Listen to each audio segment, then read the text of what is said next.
Declaration of countries as sponsor of Terrorism Bill 2016, Sri Rajeev Chandrasekhar. Sir,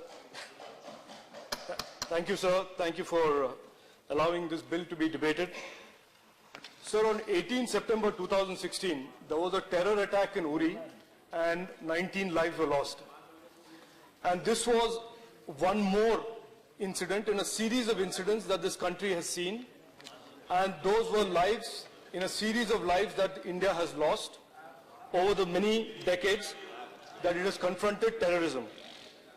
So, but for me, it marked a turning point, at least in my mind, and I publicly promised that I would take on the important responsibility of calling Pakistan for what they are and what they have always been, a state sponsor of terrorism.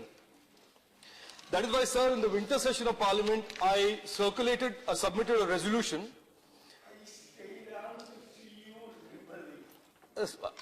I submitted a resolution declaring Pakistan a terror state, and I also moved a private member's bill, which is the bill that has come up today for discussion and consideration, to call out states like Pakistan that continue to associate, promote, patronize and sponsor terrorism against our nation. Sir, I also wrote to all political party leaders to support this resolution, but sir, regrettably the resolution wasn't taken up, but the bill was introduced in the winter session, and therefore I'm very happy today to have this discussion commenced. Sir, why this bill? So many have told me this is like another private bill, private member's bill, it will not see the light of the day, etc., etc. But sir, as I have seen from my colleague Tiruchi Shiva's bills like this have a purpose. They start a discussion and a conversation in this house that will perhaps not ebb, and give people of India a conversation on, or start a conversation on what should be really our relationship with Pakistan, given that there is incontrovertible evidence that they support terrorism. So for decades, India and other countries in the region have been victims of numerous terror attacks from organizations and individuals based in and with the support of elements in Pakistan. Yet for decades we have remained engaged with Pakistan in an attempt to draw it into the mainstream. Sir, there is a basic tenet in criminality, which you, sir, as a lawyer will recognize. Basic tenet of criminality and criminal conduct is that if criminals are not declared criminals and made to bear the consequences of their criminal actions, they will continue to be criminals. And that, sir, I am not a lawyer, but I extend this hypothesis and this thesis that it is true for also countries that aid and abet terrorism and use terrorism as a misguided tool of their state policy. So if they're brought to account, if they're not brought to account, they will continue to violate all established laws and conduct. So this bill, therefore, sir, is to finally put into motion the process of calling terror sponsors to account. For years of terror sponsorship and for causing losses of innocent lives, not just in India, but in the region around us, in other parts of the region and the world, sir. So there is another important reason. The world is getting tired and has lost patience with rogue nations. Nations that don't conform to global standards of civilized conduct and compliance with law, as state sponsors of terrorism are. And as world opinion consolidates around the conduct of some countries like Pakistan, the focus will naturally come on what India and the Indian Parliament's approach to this threat is. And it's, sir, I humbly state that it cannot be our case as Parliament and as a country that the world declare and treat Pakistan as a terror sponsor while all we have done is a 1994 parliamentary resolution. And I, sir, state humbly that it is time that we stopped running to other countries to declare Pakistan a terror state and stood up and did this job ourselves. Sir, what is Pakistan's record? There is not one man or woman in this country, sir, that does not recognize its direct role in fostering terrorism against India, and not just for the last few years, but for several decades. Not one man or woman of this country does not want Pakistan to be held to account. Pakistan's history and track record of fostering terrorism, sir, and terrorists is long and indeed distinguishable and incontrovertible. For example, sir, the year 2016, the year that has just gone past, began with a terror attack in Pathankot on 2nd January in which 7 lost their lives. This was followed by a series of attacks in Gurdaspur, Machil, Pampur, Uri and Nagrota, to name just a few. 2016, sir, the year itself ended with an attack in Pampur. In all, we lost 87 lives and a loss of, and 165 militants were killed in 2016. How can we as Parliament, sir, forget 13 December 2001, when this very Parliament, the temple of our democracy, was attacked by Pakistan-based terrorists, killing as many as 15 people and injuring at least 20 people before our security forces gunned them down? How can we forget 26/11/2008, the Mumbai terror attacks, as the world watched in horror on television screens as Pakistan-based terrorists created a bloodbath in a series of 12 coordinated shooting and bombing attacks that lasted 4 days, killing 164 and wounding over 300 people. Sir, despite overwhelming evidence, including from captured terrorists Kasab and David Headley, pointing to Pakistan, that country continues to do nothing about prosecuting those responsible, confirming and reconfirming its deep involvement as a state that supports these attacks. Sir, the irony is, despite undeniable evidence, incontrovertible evidence, and widespread desire of the people of India, we have continued to engage Pakistan diplomatically, culturally, and economically, in a meaningless engagement, in my opinion, sir, that serves only one purpose: for time to pass and memories to fade about the last terror attack. These meaningless dialogues have exposed one fundamental reality, sir, that the Pakistani state will not do anything unless they are coerced or pressured to do so.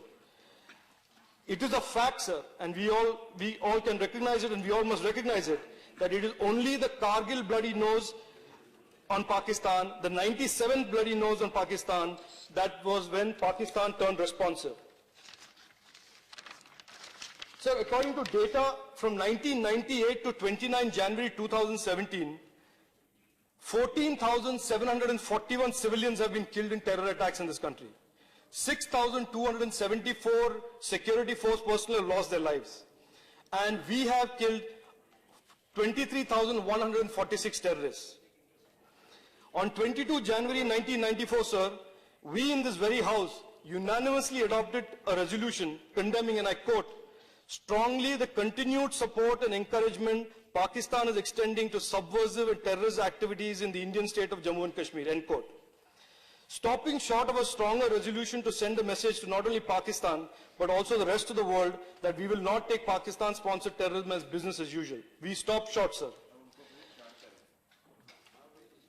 Sir, until now, successive governments, except for Indira Gandhi's 97 defeat of Pakistan in Bangladesh and Atal Bihari Vajpayee's crushing of Pakistan in Kargil, have done very little and have continued to have meaningless debates and keep running to major powers to pressure Pakistan. It is for the first time with this government that we have demonstrated military resolve and use of the army with a surgical strike.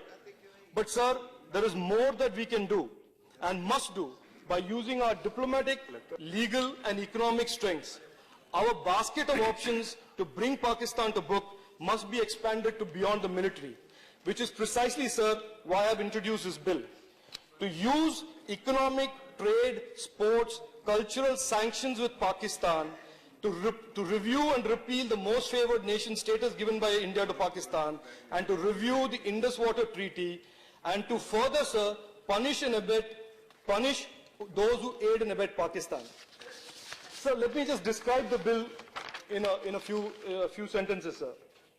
The bill, sir, is to declare any country. This is a format that will help India and the Parliament and the government declare any government, any state that sponsors terrorism against India. Whilst we recognize Pakistan as our principal aider and abetter of terrorism, this bill can apply in future to also other countries that directly or indirectly aid terror attacks against India. I will not mention the names, sir, but we have a fair understanding of which the other countries are. So this bill in section 2B defines what a state sponsor of terrorism is. It is any country which, through its instrumentalities or retired officials or through deliberate negligence, provides support to terrorist acts directly or indirectly. So this bill defines terrorist act. So it defines in 2B the state sponsor of terrorism, and in 2C it defines terrorist act. Sir, as one of the principal victims of terrorism for many, many decades, we can set the basis of defining what a terror act is, even while the United Nations still struggles to define terrorism. It is one of the ironies of this, the contemporary age, sir, that the United Nations even today struggles with declaring Hafiz Saeed a terrorist because they are quibbling about the definition of terrorist act.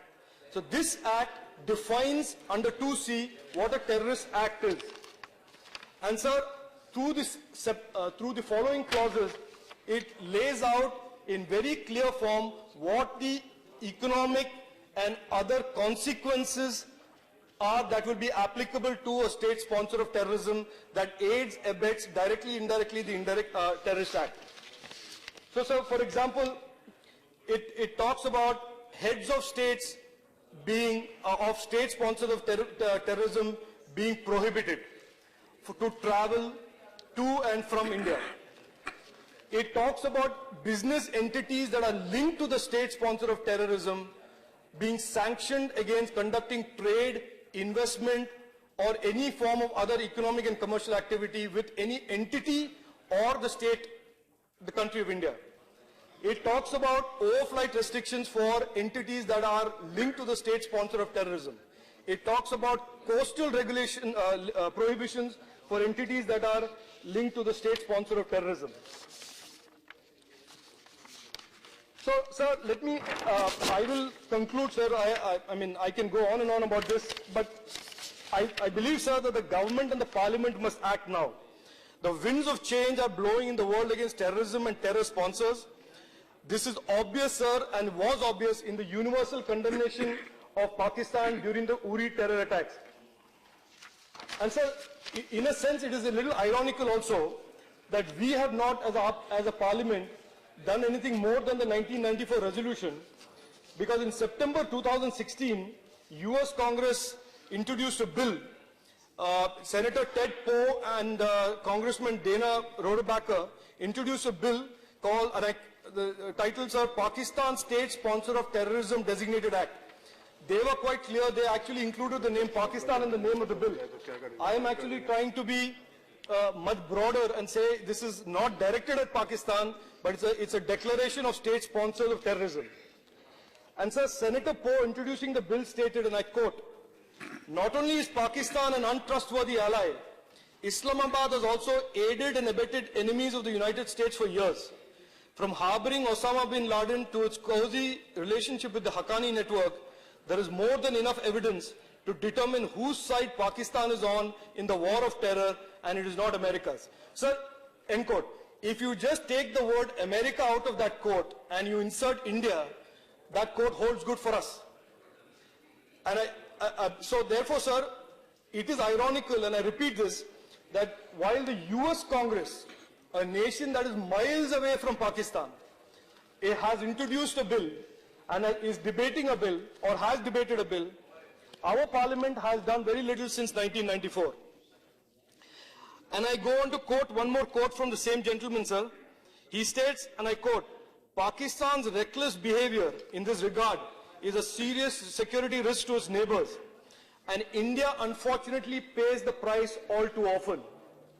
Not only is Pakistan an untrustworthy ally, Islamabad has also aided and abetted enemies for years." So, sir, let me end by saying, sir, the terror attacks on India has not just caused lives, it has caused significant economic loss to us. On one hand, our businesses bleed due to Pakistan-sponsored terror, yet on the other hand, we have continued to grant Pakistan the most favored nation without the same being granted to us reciprocally.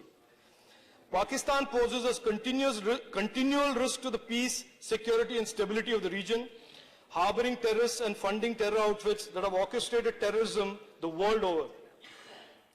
So, in addition to its diplomatic and military options, sir, India can and should use its economic and trade strength to send out a strong and firm message that we intend to change the relationship with Pakistan into where Pakistan is a more responsible and accountable neighbor.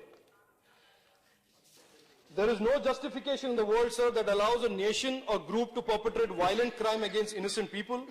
With this bill, sir, we in Parliament can reflect the will of our people. Because there is not a man or woman, as I said earlier, sir, in this country who does not want this, that Pakistan be declared a state that sponsors terrorism. Sir, it is time we define what national interest means, because as we are seeing, the rest of the world is doing to protect their nation, what they are doing to protect their nations and their own people. I appeal to the House, sir, and all my colleagues here to start a discussion around this bill, to signal internally and externally to the depth of our national resolve that there will be no more half measures when it comes to protecting India and its people from terrorism, sir. Thank you, sir. Jai Hind.